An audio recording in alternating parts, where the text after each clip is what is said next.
Hello students, welcome to the fourth volume of this unit. यहाँ पे देखते हैं limitations of fiddle craft reaction. तो फिडल क्राफ्ट रिएक्शन की भी कुछ लिमिटेशंस है, देखते हैं। फर्स्ट है, instead of methyl chloride, ethyl chloride, other alkyl halide gives mixture of more product. हमने पिछली स्लाइड में देखा था कि बेंजीन की जब अल्काइल हैलाइड के साथ रिएक्शन करते हैं तो उसमें से इलेक्ट्रोफाइल जनरेट होता है और वो इलेक्ट्रोफाइल बेंजीन रिंग पे हाइड्रोजन को सब्स्टिट्यूट करके वहाँ पे अटैच होता है। बट जब यहाँ पे आप प्रोपाइल क्लोराइड के साथ इसकी रिएक्शन देखोगे तो यहाँ पे दो प्रोडक्ट मिलती है, मतलब आइसोप्रोपाइल बेंजीन भी मिलता है और एन प्रोपाइल बेंजीन भी मिलता है। तो यहाँ पे मिथाइल क्लोराइड और इथाइल क्लोराइड की जगह यहाँ पे कोई और अल्काइल हैलाइड लेते हैं तो यहाँ पे चांसेस है कि एक से ज़्यादा वहाँ पे प्रोडक्ट मिलती है। सेकंड है व्हेन अ डीएक्टिवेटिंग ग्रुप, मतलब डीएक्टिवेटिंग ग्रुप का मतलब होता है कि जो बेंजीन रिंग को इलेक्ट्रॉन वहाँ से पुल करते हैं, वहाँ से इलेक्ट्रॉन खींचते हैं। बेंजीन रिंग को इलेक्ट्रॉन डोनेट नहीं करते बट वहाँ से इलेक्ट्रॉन लेते हैं। तो वैसे ग्रुप जिनको बोलते हैं डीएक्टिवेटिंग ग्रुप, अगर वो वहाँ पे पहले से ही बेंजीन रिंग पे हो तो वहाँ पे अल्काइलेशन, फिडल क्राफ्ट अल्काइलेशन नहीं होता है। थर्ड है aryl halide and vinyl halide are not use as electrophilic reagent in this reaction.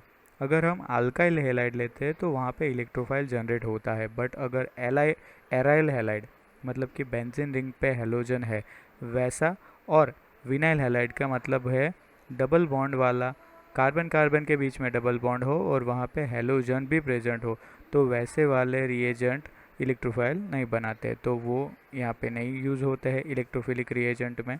Fourth है कि इन मैनी केसेस पॉलीअल्काइलेशन का मतलब ही एक अल्काइल इलेक्ट्रोफाइल जो है वो एक से ज़्यादा बार वहाँ पे बेंजीन में अटैच होता है, हाइड्रोजन को सब्स्टिट्यूट करके वहाँ पे अटैच होता है, उसको बोलते हैं पॉलीअल्काइलेशन।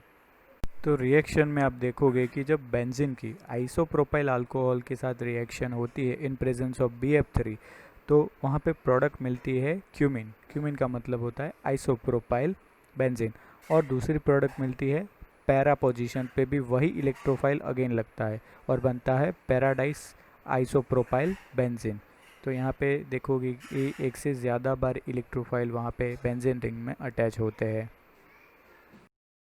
फिफ्थ है जब बेंजीन की मिथाइल क्लोराइड जैसे हाईली रिएक्टिव रिएजेंट के साथ रिएक्शन होती है in presence of BF3 and HF, तो वहाँ पे प्रोडक्ट मिलती है मेटाजाइलिन।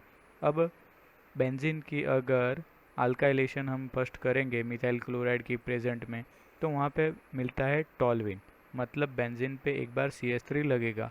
अब अगेन जब CH3 ग्रुप आएगा तो या तो वो ऑर्थो या फिर पैरा पे आएगा, क्योंकि अल्काइल ग्रुप जो होते हैं R ग्रुप वो ऑर्थो पैरा डायरेक्टिंग होते हैं, मतलब उनकी प्रेजेंस में अगर कोई ग्रुप आएगा तो वो या तो ऑर्थो पे आएगा या तो फिर पैरा पे।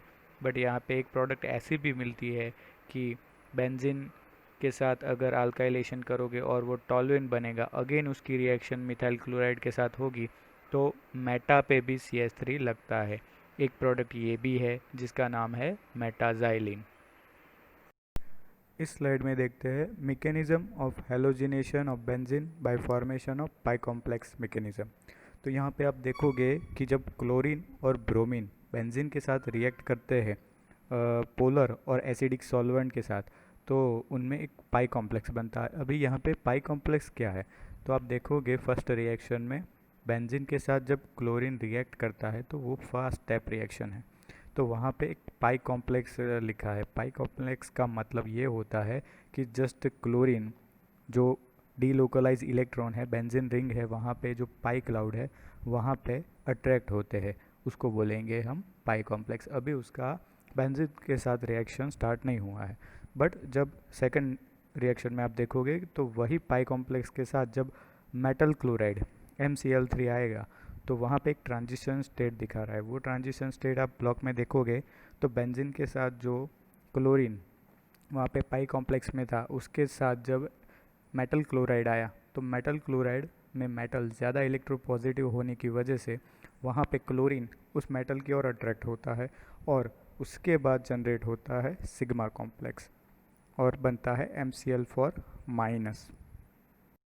Formation of substitution product via new pi complex. अभी आप यहाँ पे देखोगे कि जो सिग्मा कॉम्प्लेक्स बना और MCl4 माइनस बना, अभी वही स्टेप आगे जाएगा अगेन एक न्यू पाई कॉम्प्लेक्स में। तो आप यहाँ पे देखोगे स्क्वायर ब्रैकेट में कि पाई कॉम्प्लेक्स क्या होता है, बस उसका जस्ट अट्रैक्शन है उस बेंजीन रिंग के साथ। तो यहाँ पे सब्स्टिट्यूशन प्रोडक्ट मतलब क्लोरोबेंजीन, अब वो कैसे बना, तो सिग्मा कॉम्प्लेक्स में हाइड्रोजन और क्लोरीन जो एक साथ थे वहाँ से हाइड्रोजन दूर हो जाता है, सब्स्टिट्यूशन हुआ उसका, और वही हाइड्रोजन MCl4 माइनस में से एक क्लोरीन के साथ HCl बनाता है। पाई कॉम्प्लेक्स में अभी वो साथ में है और मेटल क्लोराइड भी है साथ में, बट उसके बाद जस्ट बन जाता है एंड प्रोडक्ट क्लोरोबेंजीन और HCl अलग अलग हो जाते हैं। इस डायग्राम में आप देखोगे potential energy versus reaction progress का ये डायग्राम है। यहाँ पे आप देखोगे जो फर्स्ट स्टेप है, नीचे से स्टार्ट करो तो क्लोरीन, बेंजीन और MCl3, वहाँ पे उसकी जो एनर्जी है उसके बाद बनता है पाई कॉम्प्लेक्स, तो उसकी एनर्जी थोड़ी हाई होगी। पाई कॉम्प्लेक्स में जब क्लोरीन बेंजीन के साथ अट्रैक्ट होता है तो उसकी एनर्जी बढ़ती है। उसके बाद आप देखोगे यही आगे रिएक्शन बढ़ती है सिग्मा कॉम्प्लेक्स की तरफ, तो वहाँ पे सिग्मा कॉम्प्लेक्स में क्लोरोनियम आयन जो इलेक्ट्रोफाइल है वो बेंजीन पे आता है और हाइड्रोजन के साथ है वो अभी, तभी एक सिग्मा कॉम्प्लेक्स है। अब वहाँ पे जब हाइड्रोजन का सब्स्टिट्यूशन हो जाता है और हाइड्रोजन उसी MCl4 माइनस के साथ HCl बनाता है और ये पूरी एक जो प्रोडक्ट है क्लोरोबेंजीन और HCl, वो उसका ग्राफ आप देखोगे एनर्जी डाउन हो रही है। प्रोडक्ट जब मिलती है तो उसकी एनर्जी डाउन हो रही है। तो यहाँ पे क्लोरोबेंजीन मिल रहा है MCl3 और HCl, उसके साथ अगेन वो पाई कॉम्प्लेक्स, और पाई कॉम्प्लेक्स के बाद जो एंड प्रोडक्ट मिलती है क्लोरोबेंजीन, तो उसकी एनर्जी सबसे कम है। mechanism of halogenation of benzene by hypohalous acid। Hypohalous acid का मतलब HOCl या फिर HOBr, हेलोजन में Cl या फिर Br हो सकता है, तो इसको हम HOCl को हाइपोक्लोरस एसिड या फिर HOBr को हाइपोब्रोमोस एसिड बोल सकते हैं। उसकी जब हम strong acid HClO4 hypochlorous acid की जब HClO4 के साथ रिएक्शन करते हैं तो आप देखोगे कि HClO4 स्ट्रॉन्ग एसिड है, वो H प्लस डोनेट करेगा HOCl को, हाइपोक्लोरस एसिड को वो H प्लस देगा और वो H2O प्लस Cl बनाता है और ClO4 माइनस बनाता है। तो ये जो H2O प्लस Cl है उसमें से H2O दूर हो जाएगा और क्लोरोनियम आयन बनता है। जैसे आपने लास्ट रिएक्शनों में देखा होगा हेलोजिनेशन में कि हम क्लोरीन की मेटल क्लोराइड के साथ जब रिएक्शन करवाते हैं तो वो क्लोरोनियम आयन मतलब इलेक्ट्रोफाइल बनाते हैं। तो इसी तरह यहाँ भी हाइपोहेलस एसिड भी यूज़ होते हैं हेलोजिनेशन में। नेक्स्ट स्टेप में बेंजीन की जब H2O प्लस Cl के साथ रिएक्शन होती है तो यहाँ पे आप देखोगे कि ये जो Cl प्लस है वो बेंजीन पे जाके अटैच होता है और वही सिग्मा कॉम्प्लेक्स बनाएगा और आगे वो हाइड्रोजन को रिमूवल करके वहाँ पे क्लोरोबेंजीन हमको प्रोडक्ट देता है। यहाँ पे आप देखोगे कि आपको H2O प्रोडक्ट मिलेगी।